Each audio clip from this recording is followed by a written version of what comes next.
Mga kapwa ko fur babies, panahon na para sa pagbabago. Numero 1 sa balota, flashy para sa Senado.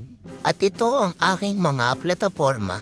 Unang-una sa lahat, aircon 24/7. Lahat ng fur babies may karapatang magbabad sa aircon at bawal magbayad ng kuryente. Siyempre, fur parents na ang bahala. Pangalawa, bark day off. Lahat ng aso dapat may araw ng pahinga. No sa trabaho. Pangatlo, no more baths, only treats.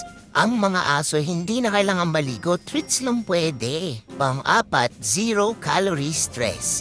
Kung calories lang ang bawal, edi hinto na natin ang pagbabawal. Pang-lima, say no to dog food, hello to steaks and chicken. Kailangan pa ba ipaliwanag? Sino ba naman ang may gusto ng dog food? Siyempre, dun lang tayo sa chicken at steak kung saan masaya.